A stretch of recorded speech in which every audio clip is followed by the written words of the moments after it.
Peace and elevation, family. It's your brother Mike X. Welcome to another clip from my YouTube channel, Brother Mike X Speaks. Today, family, I want to make some things clear.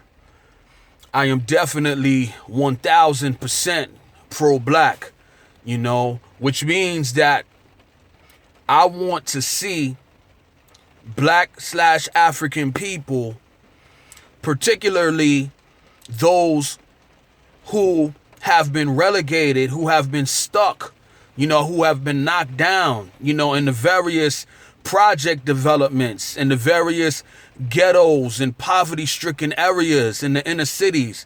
I want to see black people to learn how to love themselves again, to learn how to place a healthy value on the process of being able to learn, period. I definitely say loud, clearly, and strong that America has been a racist system. It's been a system that has definitely promoted white Eurocentric values. And it has definitely also been a system that has gained world prominence and power through the blood, sweat, and tears of the Aboriginal populations, of the black/African peoples who were brought over to this country through what was known as the Atlantic slave trade. And many things were done to knock the black/African people down so that we would not be able to get up and to enjoy any sense of freedom, liberation, and empowerment. And I have a problem with the hypocrisy that is perpetuated through the news media, through, the public miseducation system, that talks loudly and longly about crime, statistics, whether black people are predisposed to being criminal by nature. Is it something in the DNA? Is it something genetically wrong?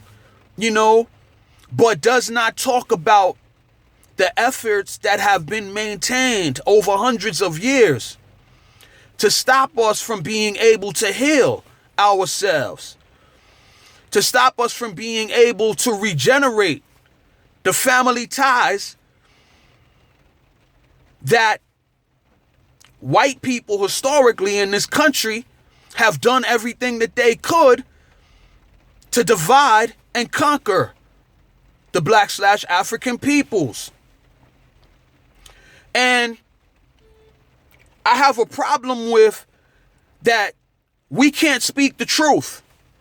We have to continue as black/African people. We're expected to continue to carry the lie, that we were not hit upside our head, that we were not knocked down, that, mentally, emotionally, physically, and spiritually, that we were not divided, our men, from their rightful position and place in the family as fathers, that our women, were not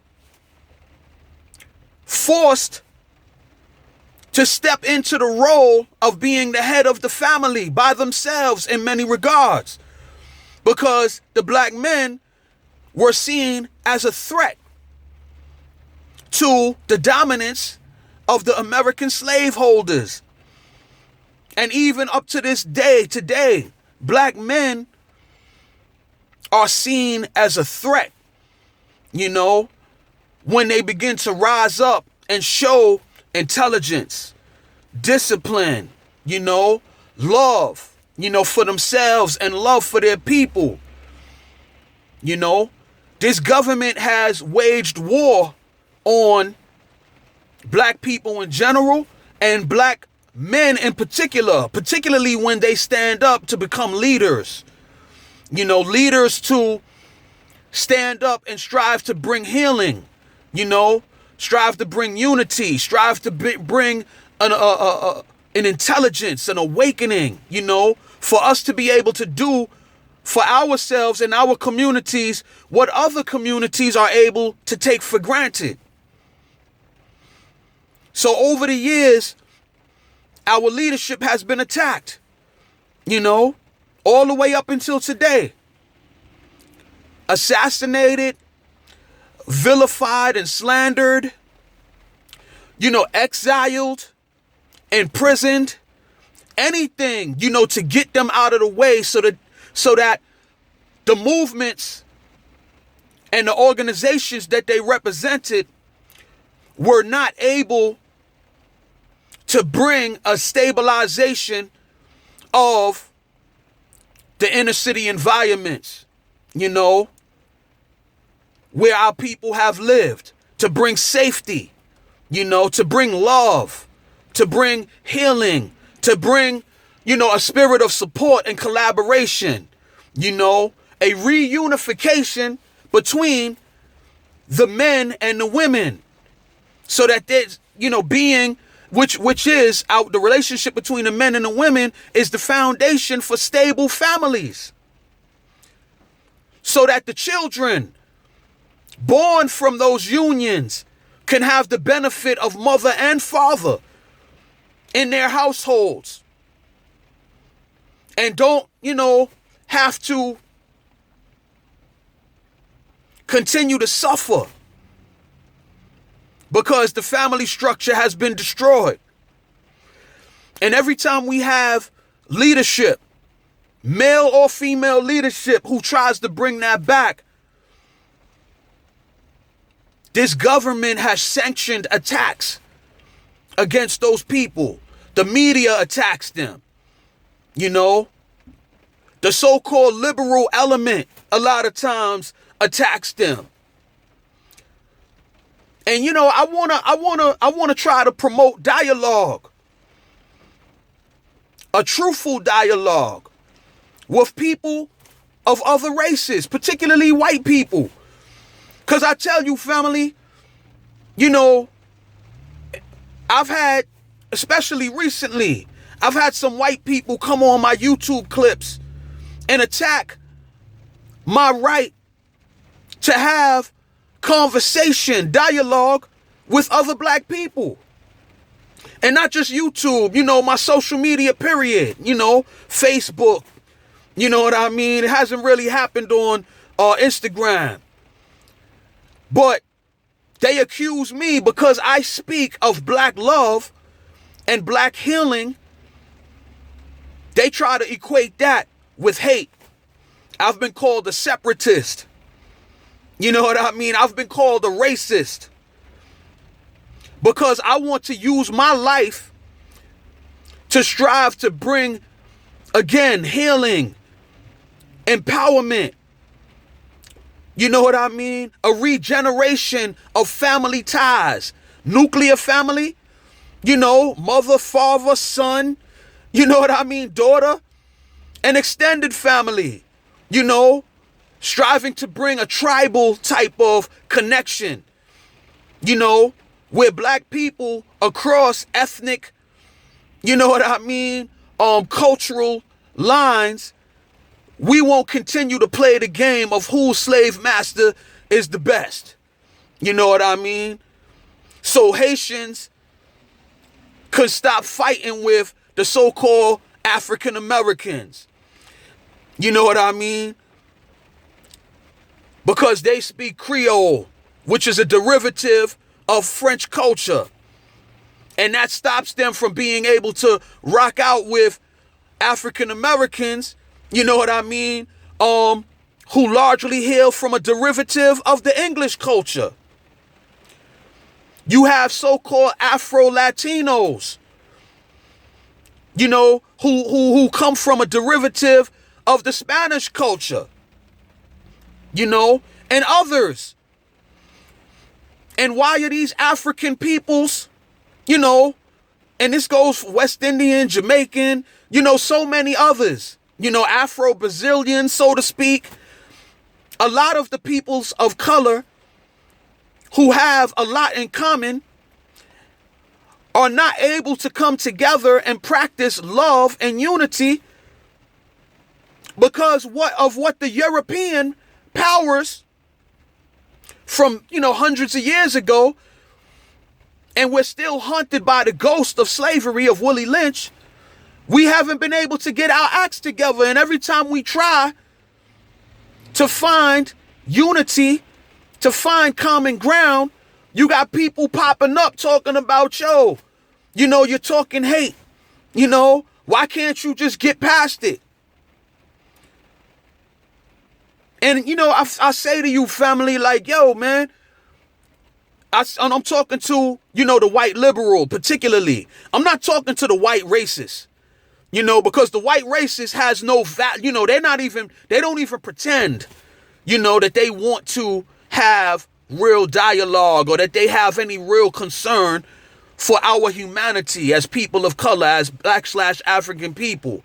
They just want us to be, they just want us to disappear.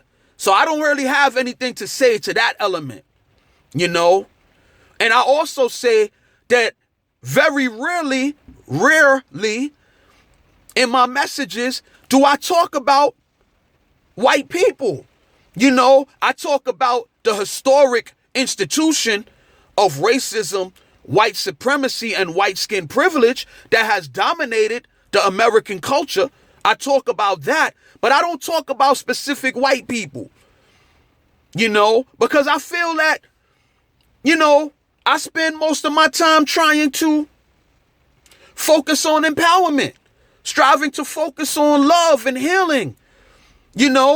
It doesn't do me any particular honor to get caught up in over and over and over again, staying stuck, focusing on what white people have done to black people, and I know that some of our family are caught up in that.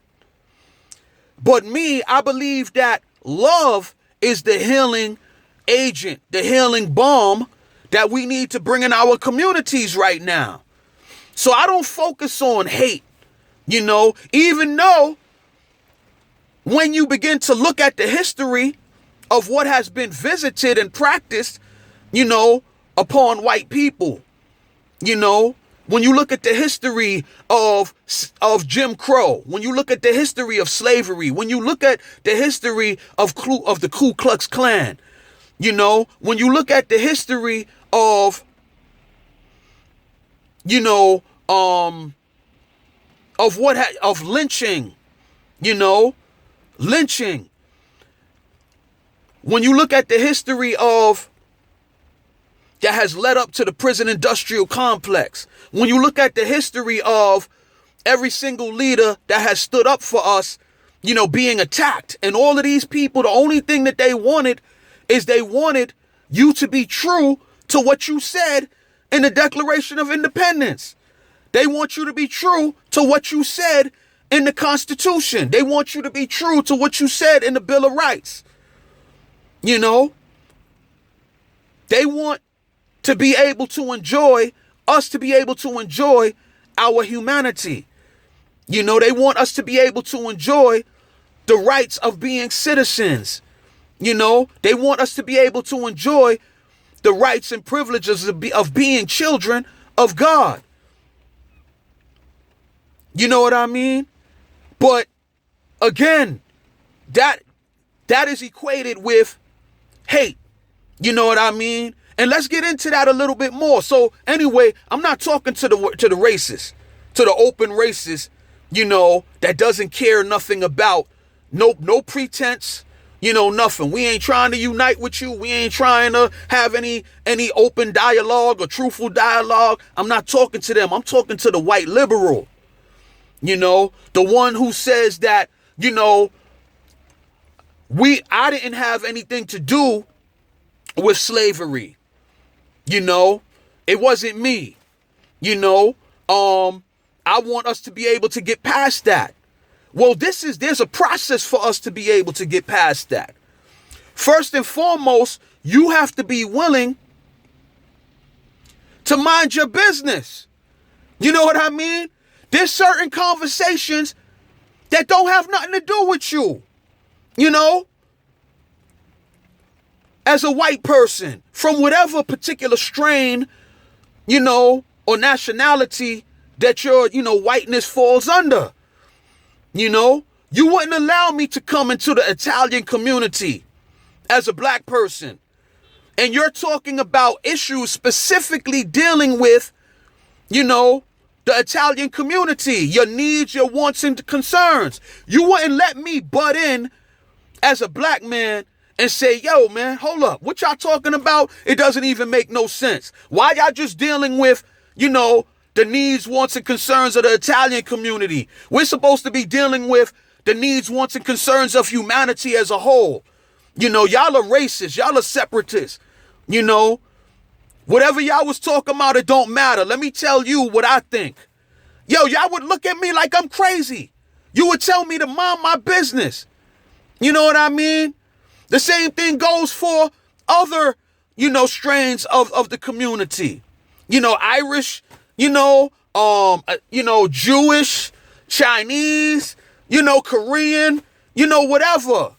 You expect for you to be able to speak and have the right and privileges of being a sovereign group of people who have the right to self-determination, which means that you determine for yourself how you're gonna set up your family structure, nuclear and extended.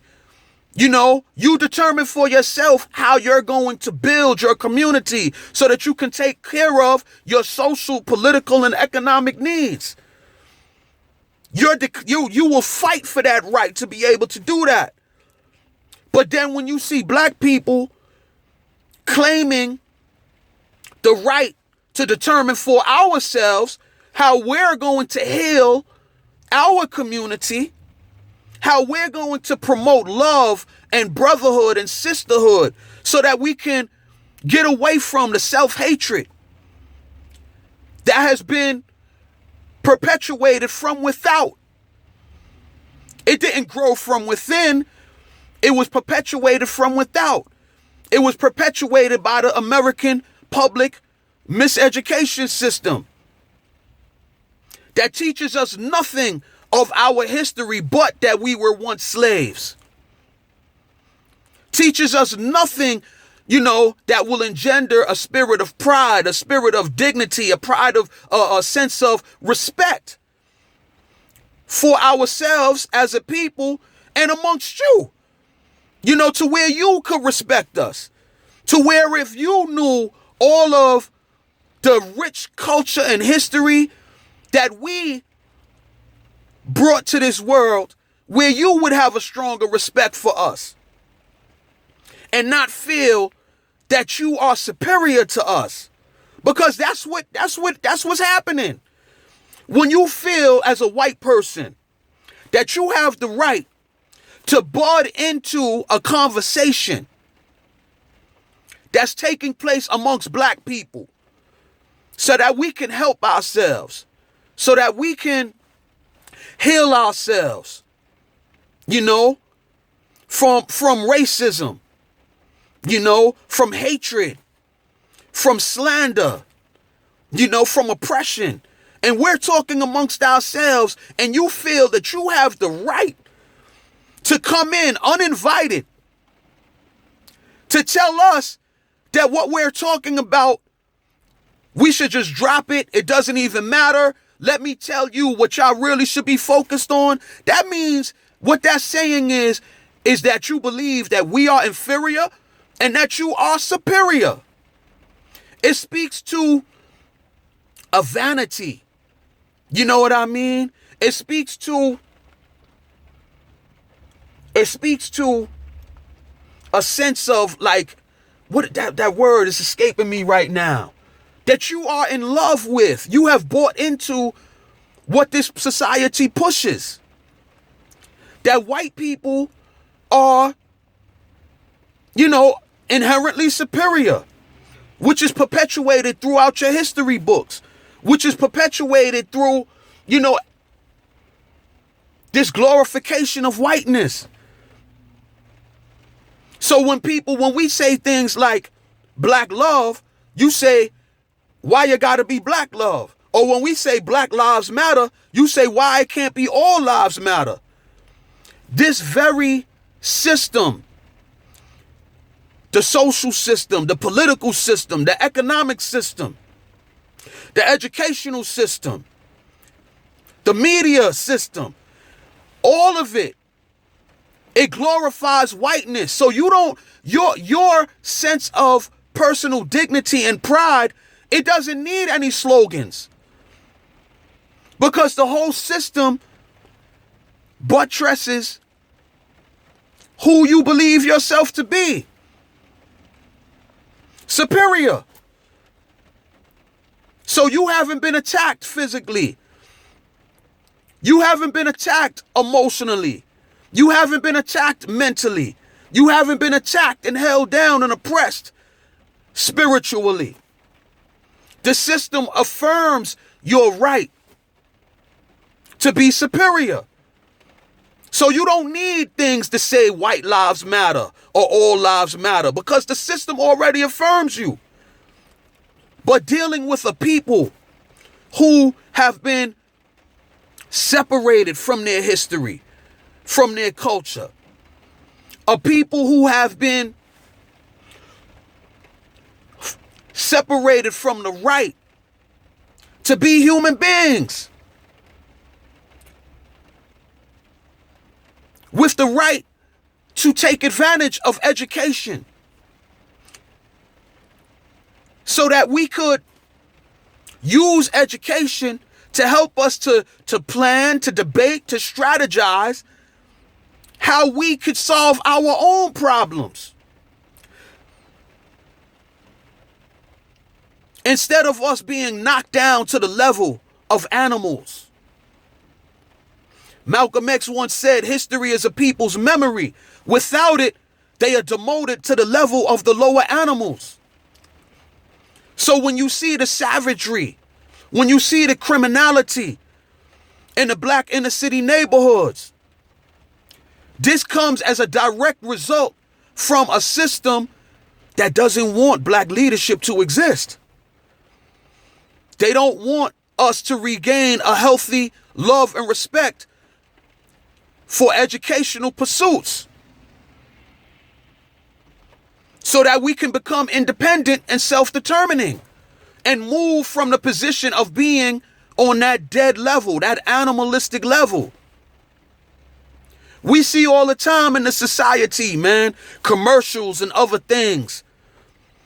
Save the dogs, and they show the dogs all beat up, mistreated and what have you. The dogs can't save themselves because they don't have the capacity to think on a higher level. A gift from the Creator to human beings alone, to be able to learn, to be able to come up into higher levels of consciousness, so that we can solve our own problems as individuals and as a collective. It seems to me that you don't want us to be able to regain that ability.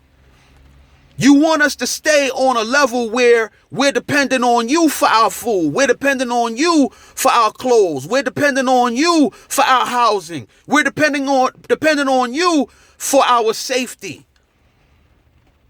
Safety from outside enemies and attackers, and safety from inside people, attackers who have fell through the cracks, who haven't been fortified or allowed, to refine the personal gifts and talents that every human being has through educational pursuit. You once made it punishable by death for black people to learn to read and write. And through the years, again, every leader that has stood up and has tried to bring back and institutionalize educational excellence as a feature, as a hallmark amongst us, so that we would once again be able to activate our minds, activate our spirits, activate, bring balance to our emotional temperament, so that we can move from just being reactionary to move to being proactive. Every time someone like that has stood up, you attack them, you destroy them, so that you can keep us in mental, emotional, spiritual darkness, unable to reach the higher levels of what a human being is supposed to reach, unable to reach the higher levels of children of the Most High God, so that you can keep hegemony, so that you can keep power. So I say, man,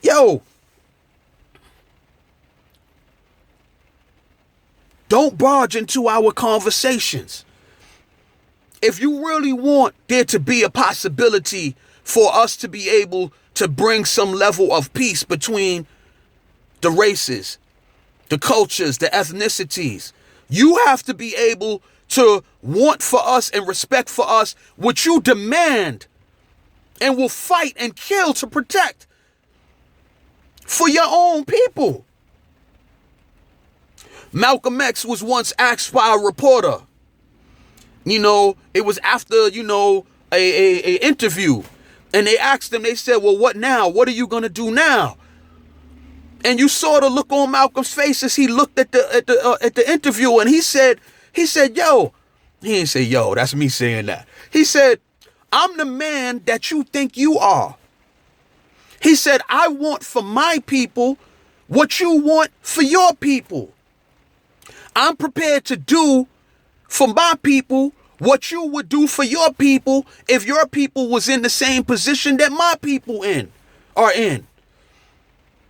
Malcolm fought to be regarded and respected as a man, as a human being, as a child of God. And that's what we want. And if you really want, peace and harmony, you won't do anything to get in the way of us doing what we need to do to save ourselves from the system that you and your people created that is destroying us. We deserve the same right to have conversations amongst ourselves, to talk about how we're going to take care of the problems that exist within the black and brown neighborhoods, the black/African neighborhoods. And if you are truly a right thinking, a just thinking human being, you won't come with that old tired, nonsense that I'm being racist because I want what you take for granted for my people. I'm being a separatist, as if I'm the one, or we're the ones who created these project developments and these ghettos, man, that y'all have strived to relegate us to. And that some amongst you are now trying to take back from us through gentrification. Yo, family, I'm going to pick this up, man. I've been going for almost in half an hour, and there got to be a part 2 to this, because the other side of this is that we have a responsibility amongst ourselves as black people. And I'm going to tell you, under normal circumstances, if you listen and look at my YouTube channel, Brother Mike X Speaks, I usually don't talk about this type of stuff. I usually talk about the need for us to return to self-love, self-respect, and dignity so that we can reclaim our manhood, reclaim our womanhood, heal and regenerate the family structure so that we can carve out neighborhoods of our own where we can provide safety, peace for our children and our elders, economic opportunity, to create jobs and other things, man, schools and other things that we need to stabilize ourselves. But if I wasn't attacked by a so-called liberal white person that claims that they want to bring forth a racial harmony, you know what I mean, with us, if I wasn't attacked as a racist, if I wasn't attacked as a separatist, just because I want for me and mine what you demand for you and yours, I wouldn't even have had to spend a half an hour talking about this, man. So I definitely want to hear what y'all got to say, man. I say peace and elevation to you, family. I want unity with any right-thinking person. I don't care what race, what culture, what ethnicity you hail from. But if you want to deal with truth and you want to promote justice, to where everyone is afforded the rights and dignity as human beings and as children of the Most High to live to the uppermost levels that they're able to live up to based upon their discipline and their willingness to sacrifice, man, to be able to, to fight for the good things that life has to offer. If you will fight for that and you don't come with that nonsense, man, perpetuating lies, perpetuating division, perpetuating a place of superiority for you and yours, while we have to continue to subjugate, accept subjugation and oppression, and we have to continue to accept, a pseudo criminality amongst us and take the blame for it as if it comes from us instead of an unjust system that has knocked us down. If you want to continue to push that lie, then no, we can never come together through that lie. But if you want to bring truth to the table, where we can work together in the light of truth, in the light of justice, in the light of, real support and collaboration as equals, then we can continue to have a conversation. So having said that, man, I'm out. Peace, love, and elevation.